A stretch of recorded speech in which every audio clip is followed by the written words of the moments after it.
Hi friends, இந்தியாவில் முதல் முறையாக எந்த இடத்துல எப்போ கார் இயக்கப்பட்டது மற்றும் அந்த காரோட உரிமையாளர் யாருன்னு உங்களுக்கு தெரியுமா?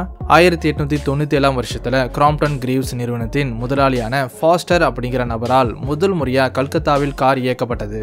அதுக்கப்புறம் 1898 வருஷத்தில் பாம்பேக்கு 4 கார்கள் கொண்டு வரப்பட்டது. இதில் ஒரு கார் ஜம்ஷெட்ஜி டாட்டாவுக்கு சொந்தமானது. இந்த நவீன காலகட்டத்துக்கு சம்மந்தப்பட்ட கார்களை பற்றி பேசும்போது கோயினிக்செக் ஜெஸ்கோ அப்படிங்கிற கார் ஒரு மணி நேரத்துக்கு சுமார் 498 கிலோமீட்டர் வேகத்துல பயணிக்கிற திறன் கொண்டது. இது ஜப்பான் புல்லட் ட்ரெயினின் வேகத்தை விட ரொம்ப அதிகம். ஆனா ஆரம்ப காலகட்டத்தில் கார்களின் வேகம் அந்த அளவுக்கு அதிகமா இருக்காது. 1894 வருஷத்துல பென்ஸ் கம்பெனி தயார் பண்ண கார் ஒரு மணி நேரத்துக்கு 20 கிலோமீட்டர் வேகத்துல பயணிக்கும். ஆனா உங்களுக்கு ஒண்ணு தெரியுமா? முதல் முறையா 3 சக்கர வாகனம் தான் தயாரிக்கப்பட்டதுன்னு. இது குதிரை வண்டியை அடிப்படையாக கொண்டு வடிவமைக்கப்பட்டது. இந்த மாதிரி காரின் வரலாற்றை பத்தி நிறைய சுவாரஸ்யமான விஷயங்களை இன்னைக்கு இந்த வீடியோல சொல்ல போறேன். அதனால இந்த வீடியோவை கடைசி வரைக்கும் பாருங்க. புது வியூவர்ஸ் நம்ம சேனலை சப்ஸ்கிரைப் பண்ணி அந்த நோட்டிபிகேஷன் பெல்ல ஆல்ல செட் பண்ணிக்கோங்க. ஏன்னா அப்போதான் நம்ம சேனல்ல போடுற புது வீடியோஸ் உங்களுக்கு வந்து சேரும். சரி வாங்க லேட் பண்ணாம லெட்ஸ் கெட் ஸ்டார்டட்.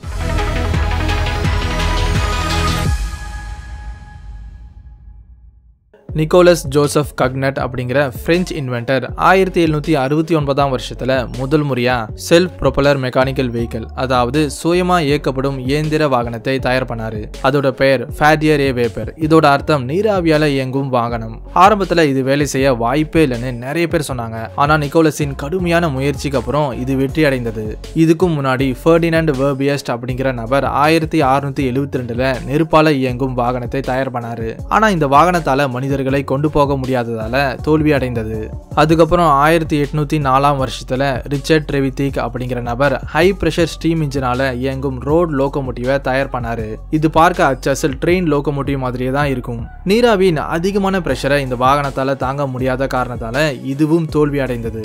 1780 ரஷ்யாவை சேர்ந்த இவான் குலிபின் அப்படிங்கிற நபர் 3 சக்கர சைக்கிள்ல ஸ்டீம் இன்ஜினை தயாரிக்க முயற்சி பண்ணாரு. இந்த வாகனத்தை எல்லா விதத்திலும் பரிசோதனை பண்ணதுக்கு அப்புறம் 1791 வருஷத்துல இதோட டிசைனை மக்களின் பார்வைக்காக முன் வச்சாங்க. இந்த வாகனத்துல இருந்த முக்கியமான பார்ட்ஸ் என்னன்னு பாத்தீங்கன்னா ஃப்ளைவீல், பிரேக், கியர் பாக்ஸ் மற்றும் பேரிங்ஸ். இந்த எல்லா பார்ட்ஸும் இந்த நவீன காலகட்டத்தில் தயார் பண்ற கார்ஸ்லையும் பயன்படுத்துவாங்க.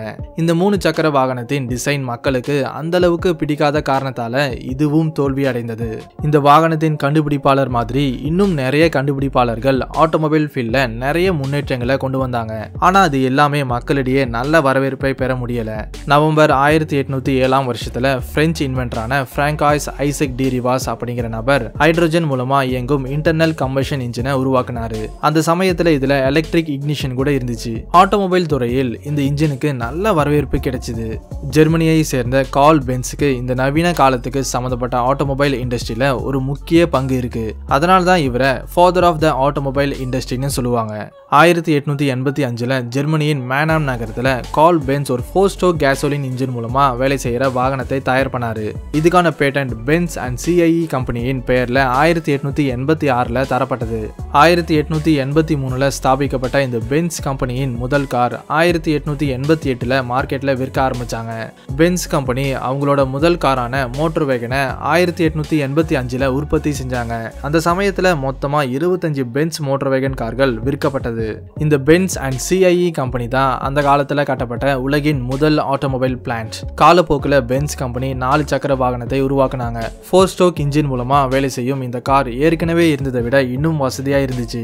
நிறைய பேர் இந்த காரை வாங்க ஆரம்பிச்சாங்க. அதனால பென்ஸ் கம்பெனி அவங்களோட உற்பத்தியின் அளவை அதிகரிச்சாங்க.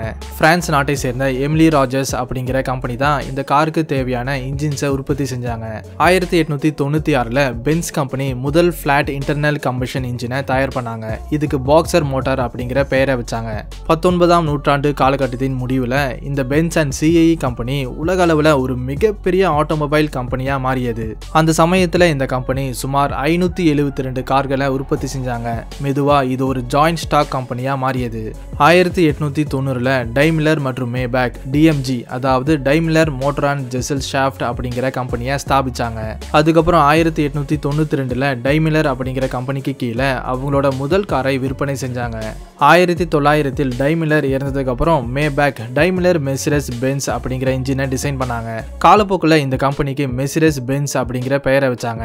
இந்த கம்பெனி அவங்களோட கார்களை மார்க்கெட்ல விற்க ஆரம்பிச்சாங்க. இந்த மாடல் வெற்றி அடைந்ததால இது மூலமா மெர்சிடஸ் பென்ஸ் கம்பெனிக்கு அதிக லாபம் கிடைச்சது.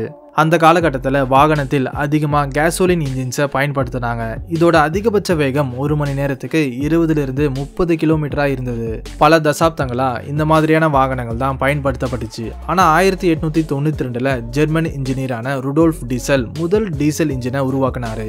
இந்த இன்ஜினின் முக்கியமான பார்ட்ஸ் என்னன்னு பார்த்தீங்கன்னா சிலிண்டர், பிஸ்டன் மற்றும் கிராங்க்ஷாஃப்ட். குறைவான எரிபொருள் பயன்பாட்டு மூலமா அதிக ஆற்றல் இந்த இன்ஜின்ல கிடைக்கிறதால இது நிறைய மக்களால் பயன்படுத்தப்பட்டுச்சு.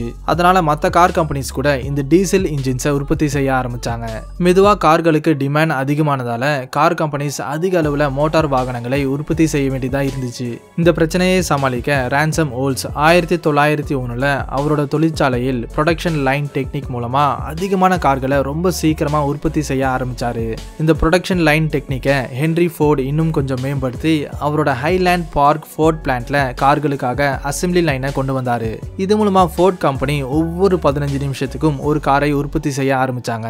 இது ஏற்கனவே இருந்த செயல்முறையை விட 8 மடங்கு உற்பத்தி திறனை அதிகரிச்சது. அதே சமயத்துல இதுக்கு குறைந்த மேன் பவர் தான் தேவைப்பட்டுச்சு. அதாவது 12 மணி நேரத்திலிருந்து 1 மணி நேரம் 30 நிமிஷங்களா மாறியது. இந்த செயல்முறை வெற்றிகரமா இருந்ததால நிறைய கம்பெனிஸ் இதை கடைபிடிச்சாங்க. ஆனா அந்த சமயத்துல பெயிண்ட் ஒரு தடையாக மாறியது. ஏன்னா 1926 வேகமா காயும் டீகோ அப்படிங்கிற வார்னிஷ் கண்டுபிடிக்கிறதுக்கு முன்னாடி கார்களில் நிறைய கலர் ஆப்ஷன்ஸ் இருக்காது. 1914 ஃபோர்ட் கம்பெனியின் ஒரு அசெம்பிளி லைன் தொழிலாளி தன்னோட 4 மாத ஊதியத்துடன் மாடல் டி அப்படிங்கிற வாகனத்தை வாங்க முடியும். முதல் மாடல் டீயின் விலை $850. இது இந்திய மதிப்புல எவ்வளவுன்னு பாத்தீங்கன்னா சுமார் $272. 1920 காலகட்டத்தின் $100 இப்போ மார்க்கெட் வேல்யூ ஏறக்குறைய 2 லட்சம்னு நிதி நிபுணர்கள் சொல்றாங்க. ஆனா ஃபோர்டின் திறமையான அசெம்பிளி லைன் உற்பத்தி மூலமா காரின் விலை $260 குறைந்தது. ஃபோர்ட் கம்பெனி சேஃப்டி விஷயத்துல ரொம்ப கவனமா இருந்தாங்க. குறிப்பா தொழிலாளர்களை அங்க இங்கன்னு சுற்றி திரிய அனுமதிக்க விடாம ஒரு குறிப்பிட்ட இடத்துக்கு ஒவ்வொரு தொழிலாளியையும் நியமிச்சாங்க. இது மூலமா அதிகப்படியான விபத்துகள் தவிர்க்கப்பட்டது. அந்த காலத்துல அதிக செயல்திறன் மற்றும் அதிக ஊதியத்துக்கு ஃபோர்ட் பெயர் போன கம்பெனி. காலப்போக்கில் இந்த கம்பெனி அசுர வளர்ச்சி அடைந்தது. இது மூலமா ஃபோர்ட் அப்படிங்கிற பிராண்ட் உலகம் முழுவதும், அதாவது பிரான்ஸ், பிரிட்டன், டென்மார்க் மற்றும் ஜெர்மனி மாதிரியான பெரிய பெரிய நாடுகளுக்கு பரவியது. நூற்றுக்கணக்கான சின்ன சின்ன கம்பெனி உலகின் கவனத்தை பெற போட்டியிட்டாங்க. இந்த காரணமா வாகன தொழில்நுட்பத்தின் வளர்ச்சி வேகமா இருந்துச்சு. காலம் மெதுவா கடந்து போனதுக்கு அப்புறம் ஆட்டோமொபைல் ஃபீல்ட்ல நிறைய மாற்றங்கள் வந்தது. புது புது தொழில்நுட்பத்தின் உதவியால இந்த காலத்து சொகுசு கார்கள் தயாரிக்கப்பட்டது. இதுதான் பலரும் அறிந்திராத கார்களின் வரலாறு. கண்டிப்பா இந்த வீடியோ உங்களுக்கு ஒரு புது விஷயத்தை தெரிஞ்சுக்க உதவியா இருந்திருக்கும்னு நம்புறேன். இந்த வீடியோ பிடிச்சிருந்தா லைக் பண்ணுங்க, ஷேர் பண்ணுங்க. இந்த மாதிரி இன்னும் நிறைய வீடியோஸை பார்க்க நம்ம சேனலை சப்ஸ்கிரைப் பண்ணி அந்த பெல் ஐக்கனை கிளிக் பண்ணுங்க. மறுபடியும் அடுத்த வீடியோல சந்திக்கலாம். Thanks for watching.